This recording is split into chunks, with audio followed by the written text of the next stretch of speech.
Good morning to all. I am Shelly Arora, your physics teacher. Students, from today we are going to start our physics syllabus in class plus 1 with the very first unit, that is physical word and measurement, and its first chapter is physical word.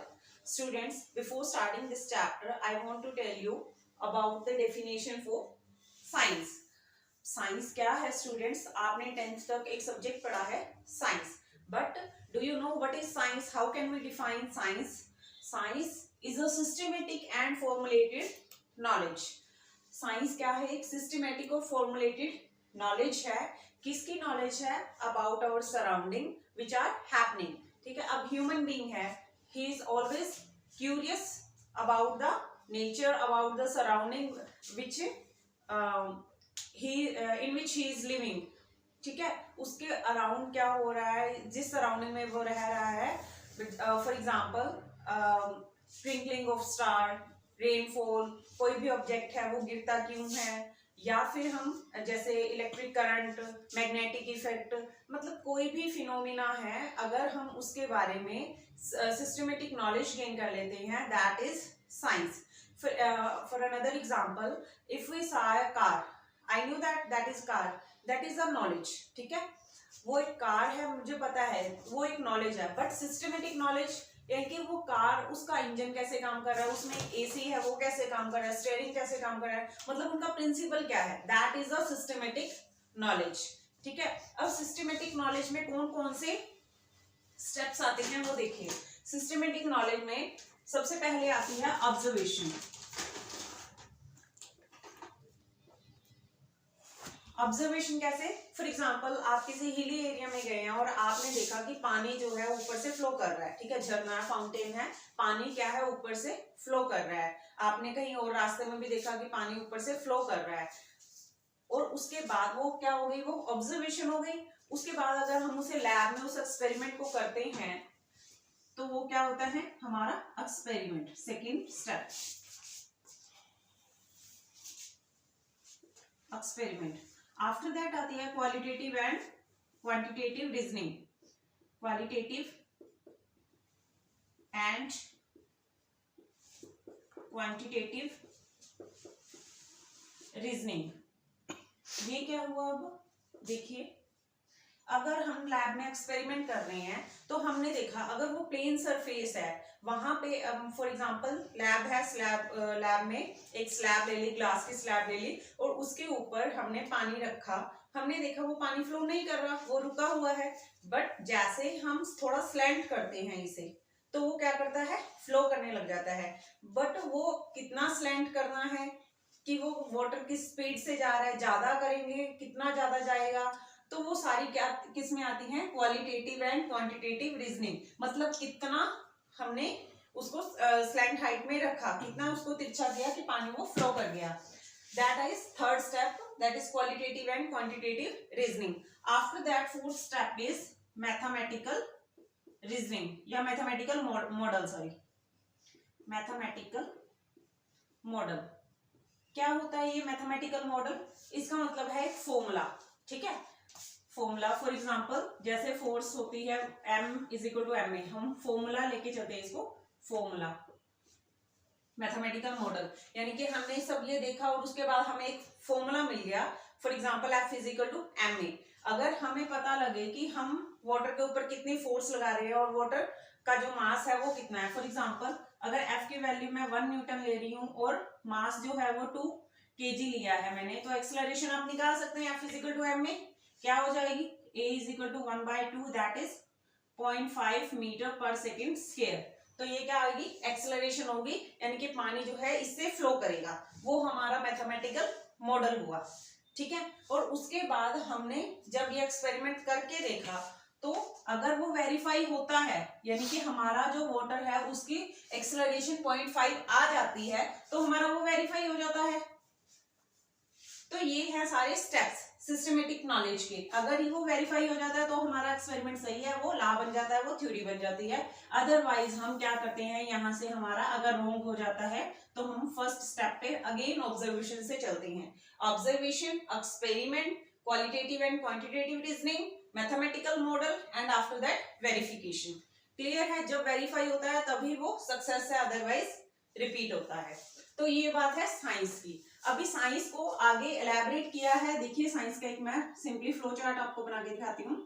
Science को elaborate करें हम, that is biological science and physical science.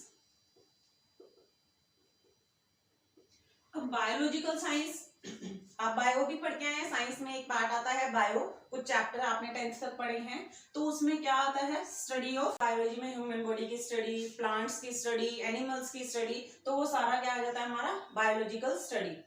और अगर हम बात करें physical science, physical science आगे किस में डिवाइड है, आगे 2 पार्ट्स हैं इसके, केमिस्ट्री एंड फिजिक्स, जो हमारा सब्जेक्ट है। देखिए अब केमिस्ट्री आपको पता है ये क्या है, इसमें हम क्या पढ़ते हैं, study of chemicals, study of compound, study of element, structure, all that, ठीक है। ये सारी किसकी स्टडी आती है, ये केमिस्ट्री में पढ़ते हैं हम। और फिजिक्स की बात करें तो फिजिक्स क्या है, फिजिक्स, इसकी डेफिनेशन में आपको लिखवाती हूँ। Physics is the branch of science which deal with the nature and natural phenomena, यहां लिख देते हैं हम।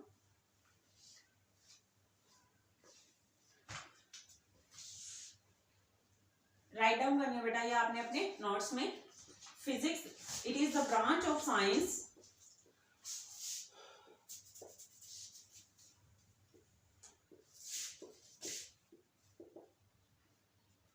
which deal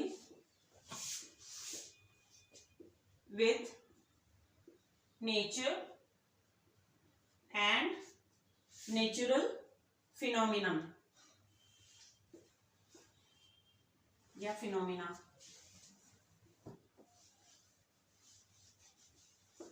ठीक है, जो नेचर से या फिर नेचर के फिनोमिना से डील करती है। फॉर एग्जांपल मैंने आपको पहले भी बताया, जैसे रेनबो है वो क्यों बन रहा है, तो उसका आंसर कौन देता है, फिजिक्स देती है। उसको सारा फिनोमिना उसको एक्सप्लेन करने वाली ट्विंकलिंग ऑफ स्टार है, या फिर gravitational force, magnetic force, electrostatic force, यानी कि ये सभी जो है हमारी सराउंडिंग में हैपनिंग हो रही हैं, और हमें कौन बताता है इनके बारे में, उनके बारे में जो बताने वाली है, that is the branch of science, that is physics. Clear students, तो ये है हमारी फिजिक्स। बेसिकली ये चैप्टर भी बेटा आपका ऐसा ही है कि इस चैप्टर में आप ये पढ़ेंगे कि आप +1 और +2 में क्या पढ़ेंगे, ठीक है। बेसिक फाउंडेशन है ये, इस चैप्टर को अच्छे से आपने रीड करना है, क्रिएट करना है अपना इंटरेस्ट, एक्साइटमेंट के साथ पढ़ना है। बेटा फिजिक्स एक ऐसा सब्जेक्ट है, इसको जितना आप इंटरेस्ट और एक्साइटमेंट के साथ पढ़ते हैं, आपका फेवरेट सब्जेक्ट होता जाएगा और स्कोरिंग होता जाएगा ये सब्जेक्ट।